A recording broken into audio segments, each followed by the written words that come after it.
عزیزان گرامی وقار، میں یہ چاہتا ہوں جہاں پر آ کر ہم رکے تھے وہیں سے ہم پھر آگے بڑھتے ہیں۔ ہم رکے تھے کہاں آ کر؟ کچھ دیر کی خاموشی ہے، اس کے بعد ہم آگے بڑھتے ہیں، اس لیے کہ مجھے کوئی شعر اب یاد کرانے کی ضرورت نہیں اور نہ ہی کسی کے سامنے کچھ بولنے کی ضرورت ہے۔ حالات تو ایسے تھے کہ جو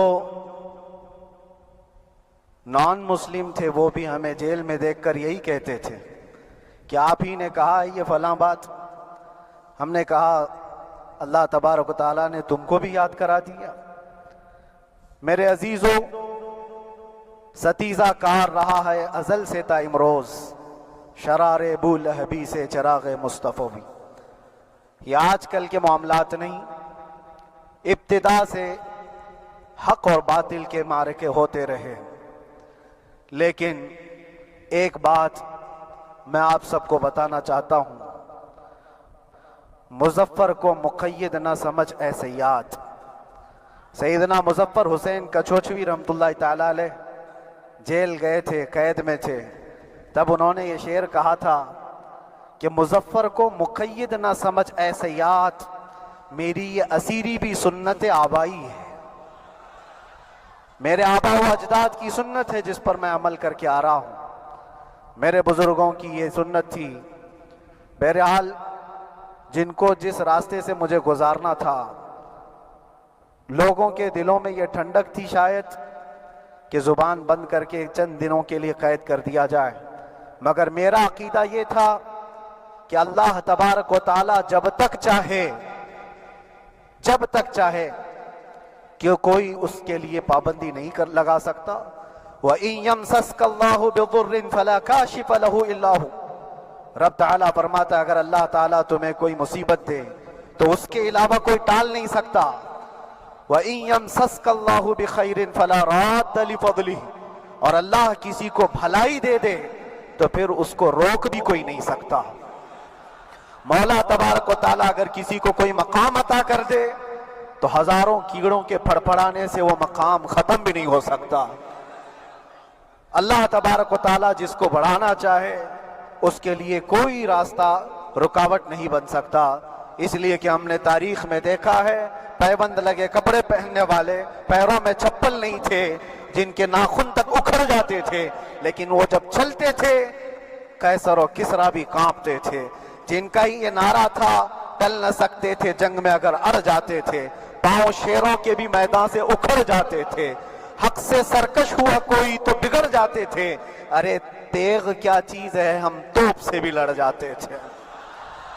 یہ وہ صحابہ کرام اور اسلاف کرام، ان کا یہ معمول تھا، بظاہر ان کے پاس کوئی اسباب نہیں تھے لیکن اللہ کی مدد تھی، وہ پانی کی طرح بہتے ہوئے چلے گئے، نہ چٹانوں نے ان کا راستہ روکا، نہ دریاؤں نے ان کا راستہ روکا، وہ جس طرف سے جاتے تھے اللہ تعالیٰ ان کے لیے راستے بناتا تھا۔ عزیزان گرامی وقار، کون ہے وہ جو دریائے دجلہ میں اپنے گھوڑے دوڑائے تھے؟ کون ہے وہ جو دریا میں اپنی کشتیاں ڈال کر جلا دیا تھا کہ واپس جانے کا کوئی تصور نہ ہو؟ یہ سب میرے مصطفیٰ کریم کے دیوانوں کی ہی بات تھی۔ اسی لیے آج بھی دنیا گھبراتی ہے تو شانے لوگوں سے نہیں، دیوانوں سے ہی گھبراتی ہے، بہت زیادہ چالاک رہنے والوں سے نہیں، دیوانوں سے دنیا گھبراتی ہے، اس لیے کہ دنیا کو پتا ہے، دنیا جانتی ہے کہ دیوانہ کہاں دیکھتا ہے کسی کو پتا نہیں، اور یہ اس دیوانے کی بات کر رہا ہوں جس کے لیے اللہ کے حبیب صلی اللہ تعالیٰ علیہ وسلم کی عزت و وقار سب سے اول ہے۔ عزیزان گرامی وقار، آج آپ کے سامنے حاضر آیا، یہ میرے استاد گرامی، مربی، برادر گرامی حضرت العلامہ مفتی کر دیے تھے، میرے خیال سے 8 مہینے میں جتنے ان کے بال سفید ہوئے اس سے زیادہ نہیں ہوئے ہوں گے، صرف اس لیے نہیں کہ ایک بھائی کے لیے، اس لیے بھی لڑ رہے تھے کہ ایک عالم کے لیے جس سے دین کا بہت سارا حصہ وابستہ ہے۔ ان کی محنتیں رائگاں نہ گئیں، بہت سارے میرے احباب و اقربا، خاص طور پر مدن پورہ اور وکرولی سے، جنہوں نے اپنے گھر بار چھوڑ کر میرے لیے دوڑتے بھاگتے رہے، اللہ رب العزت اس بات کا شاہد ہے، ایک ایک دن اندر میں نے سب کے لیے دعائیں کی ہیں، اور ایسا نہیں کہ کوئی دن بھولا جاتا، اور باہر کی ہمیشہ یہ خبریں آتی رہتی ہیں کہ حالات کیسے کے کیسے ہوتے جا رہے ہیں۔ کبھی اگر گھبراہٹ اور بے چینی ہوتی تو میرے عزیزوں صرف ایک ہی بات ہمارے پاس تھی علاج کے لیے، ایک ہی علاج تھا۔ جب بے چینی بڑھ جاتی، اپنوں سے رابطہ نہیں ہو پاتا اور کسی کے خبر نہ پہنچتی، کھانے پینے کی تکلیفیں، رہنے سہنے کی مصیبتیں جب سر پر آتی تو ایک ہی علاج تھا، ان کے نثار کوئی کیسے ہی رنج میں ہو، ان کے نثار کوئی کیسے ہی رنج میں ہو، جب یاد آ گئے ہیں سب غم بھلا دیے ہیں، جب یاد آ گئے ہیں سب غم بھلا دیے ہیں۔ اس رسول محترم صلی اللہ تعالیٰ علیہ وسلم کا احسان عظیم ہے۔ بار بار مجھے یہ احساس ہوتا رہا، پوری دنیا اگر چھوڑ دے مگر یقین تھا آمنہ کا لال کبھی نہیں چھوڑے گا، اور چھوڑا بھی نہیں، اور چھوڑا بھی نہیں۔ ہر رات جو ہمارا معمول تھا، ہم نے جو دیکھا، ہماری پچھلی زندگی میں ہم نے اتنے عجائبات نہیں دیکھے ہوں گے جو 8 مہینے کے اندر ہم نے دیکھے۔ نبی پاک صلی اللہ تعالیٰ علیہ وسلم کے انعامات و اکرامات، رب تبارک و تعالیٰ کی مدد سے دل مضبوط ہوتا ہے۔ عزیزان گرامی، ہم نے تو وہاں ایسے لوگوں کو دیکھا جو ڈپریشن کا شکار ہو کر کافر بھی ہو گئے، اور حالات سے گھبرا کر کے وہ انکار کر بیٹھے، کوئی خدا نہیں ہے، کوئی مدد نہیں آتی ہے۔ ایسے حالات وہاں دیکھے، لیکن ان حالات میں بھی اللہ تبارک و تعالیٰ کی مدد ساتھ رہی۔ رسول پاک صلی اللہ تعالیٰ علیہ وسلم کا انعام و اکرام یہ تھا کہ جس طرح سے گئے تھے اسی طرح سے واپس بھی آئے، جس طرح سے گئے تھے ویسی واپس آئے، اور نہ میرے مصطفیٰ نے باہر میری عزت میں کمی کی، نہ اندر عزت میں کمی کی، کہیں پر بھی نہیں۔ الحمدللہ، جس شان کے ساتھ رسول پاک صلی اللہ تعالیٰ علیہ وسلم اپنے چاہنے والوں کو رکھتے ہیں، وہ میں نے دنیا میں دیکھا، اور پھر یہ عرض کیا آقا، آج آپ کی عزت پر بات کرنے والے کو چاہے وہ 1000 کال کوٹری کے اندر ہو، آپ عزت کے ساتھ بٹھاتے ہیں، تو پھر قیامت کے دن اس کی عزت کا کیا حال ہوگا؟ عرش حق ہے مسند رفعت رسول اللہ کی، دیکھنی ہے حشر میں عزت رسول اللہ کی۔ میرے عزیزو، ایک بات کو طے کر کے چلو، انہیں جانا، انہیں مانا، نہ رکھا غیر سے کام، للہ الحمد میں دنیا سے مسلمان گیا۔ اس ایک بات میں جو عزت ہے، دنیا کے کسی مقام و منصب اور مرتبے میں عزت نہیں ہے۔ اور حالات دنیا انشاءاللہ میں سناتا رہوں گا۔ اللہ تبارک و تعالیٰ جب تک یہ زبان رکھا ہے، حق بولتے رہیں گے اور سناتے رہیں گے، اور بھی حالات آپ کو انشاءاللہ العزیز آگے سناتے رہیں گے۔ لیکن آج خصوصیت کے ساتھ میں جمعہ کے لیے اسی لیے حاضر آیا کہ یہاں کے لوگ پل پل یاد کرتے رہے۔ حضرت مجھے ہر بار خبر دیتے کہ جب نماز سے فارغ ہو کر کے میں نکلوں تو مجھے لوگ پکڑ لیتے، کیا ہوا، اب کیا خبر ہے؟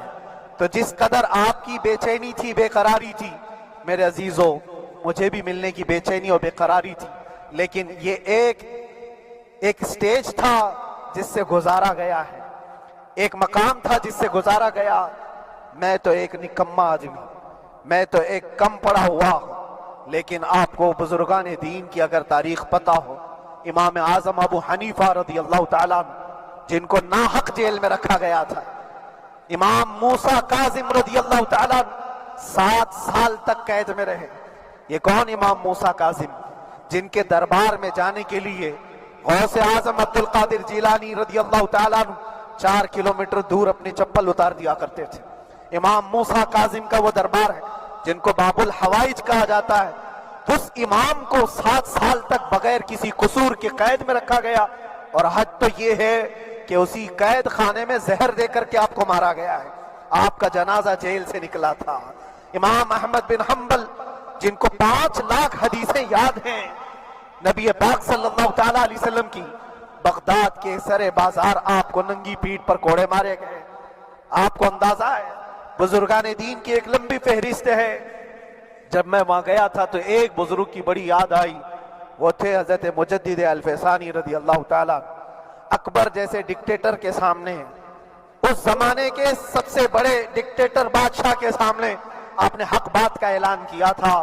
مجدد الفیسانی رحمت اللہ تعالیٰ علیہ نے فرمایا تھا کہ اسلام نام سے جو دین ہوگا وہ محمد بنایا ہوا نہیں ہوگا. اس بات پر آپ کو قید میں ڈالا گیا تھا. 8 سال تک قید میں رکھا گیا. 8 سال میں بادشاہ مر بھی گیا, بیٹا بادشاہ بنا, لیکن کسی نے آ کر جہانگیر کے سامنے یہ بات رکھی کہ آپ کے باپ نے جس مولانا کو قید میں ڈالا تھا گوالیار کی جیل میں, 8 سال میں جیل کا نقشہ بدلا ہوا ہے. تو بادشاہ نے پوچھا ہوا کیا ہے؟ کہا کہ اس مولانا نے 8 سال میں تقریباً 700 قیدیوں کو عالم بنا دیا ہے. درس حدیث, درس تفسیر, قرآن کا علم, نمازیں جماعتوں سے وہاں اس طرح ادا ہوتی ہیں جیسے لگتا ہے گنبد خضرا کی چھاؤں میں ہے. رب تبارک و تعالیٰ کا یہ احسان عظیم تھا. ان 8 مہینوں میں بحمدہ تعالیٰ میں نے اپنی لائف میں کبھی اتنی امامت نہیں کی تھی جتنی وہاں امامت کیا. اس لیے کہ پابندی نہیں ہو پاتی. جب امام رہا مسجد میں چھٹیاں ہوا کرتی تھی, ادھر ادھر